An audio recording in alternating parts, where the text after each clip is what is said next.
मन्ना day साहब के बारे में कहा जाता है कि बहुत सारे जो लोग फिल्मी गानों की नकल करते हैं, वो चाहे रफ़ी साहब हों, किशोर साहब हों या तलत महमूद, उनकी नकल तो कर लेते हैं, लेकिन मन्ना डे एक इनइमिटेबल गायक के रूप में जाने जाते हैं। ये अलग बात है कि ख़ुद मन्ना डे को फिल्मों की दुनिया में पहुंचने के बाद काफ़ी वक्त इंतज़ार करना पड़ा वो पहचान बनाने में जिसके वो हकदार थे।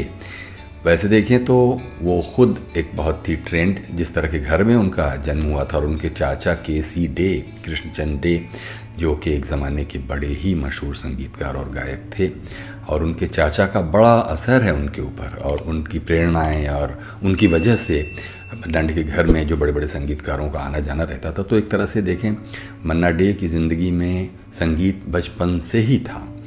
लेकिन मुंबई की फिल्मी दुनिया में पहुंचने के बाद, चूँकि वो दौर अलग अलग अभिनेताओं के लिए डेजिग्नेटेड गायकों का दौर था कि मुकेश राज कपूर के लिए गाएंगे और रफ़ी साहब दिलीप साहब के लिए गाएंगे और वगैरह वगैरह, राजेश खन्ना के लिए किशोर कुमार गाएंगे। तो मन्ना डे साहब को शुरू में, जबकि उनकी उम्र बहुत कम थी, फिर भी राम राज्य जो फिल्म थी विजय भट्ट की, उसमें उनको जो गाने के लिए पहला मौका मिला, वो एक बहुत बूढ़े आदमी की आवाज़ में प्लेबैक करने का मौका मिला। इसकी एक छोटी सी शिकायत तो उनके दिल में थी ही, जिसको उन्होंने 2005 या 4 के आसपास मेरे साथ एक लंबी बातचीत में ये जिक्र किया, ये पीड़ा। और वो एक दिलचस्प मुलाकात थी दिल्ली में, जबकि वो एक म्यूज़िकल कॉन्सर्ट में आए हुए थे और पिछली शाम नेहरू पार्क में गाते हुए खुले आसमान के नीचे हल्की सी सर्दी भी उनको लगी थी, जो अगली सुबह हमारी उनके साथ रिकॉर्डिंग तय थी।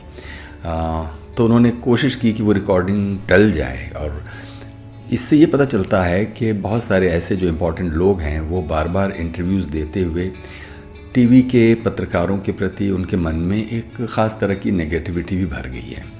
और वो ये कहते हैं, और ये मुझे अक्सर देखने को सुनने को मिलता है ऐसे लोगों से, कि भाई आ जाते हैं लोग और पूछते हैं कि अच्छा आपने पहला गाना कब गाया। तो उनको भी यही लग रहा था कि ये टेलीविज़न इंटरव्यू जो उनसे रिक्वेस्ट किया जा रहा है, उसमें भी ऐसा ही कुछ पूछा जाएगा कि लोग आ जाते हैं, पूछते हैं कि आपने पहला गाना कब गाया। अरे भाई, इस सवाल का जवाब मैं पिछले 50-60 साल से यही जवाब दे रहा हूँ कि पहला गाना कब गाया।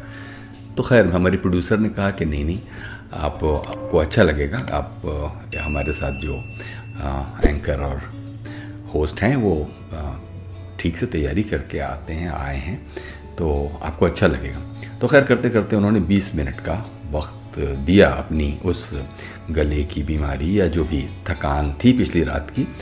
वो और उनकी बीवी दोनों ही लोग थे, और दोनों ही लोग बैठे सेट पर, और ये बातें जब शुरू हुई तो फिर क्या 20 मिनट और क्या आधा घंटा और फिर क्या 1 घंटा और फिर क्या 2 घंटा, बातें तो ख़त्म ही नहीं हो रही थी। हमारे टेप ख़त्म हो गए, सिर के ऊपर धूप बिल्कुल इस तरह आ गई कि हमारी आंखों में अंधेरा छाने लगा, रिफ्लेक्टर्स भी उतने काम नहीं कर रहे थे, लेकिन बातें ख़त्म नहीं हो रही थी।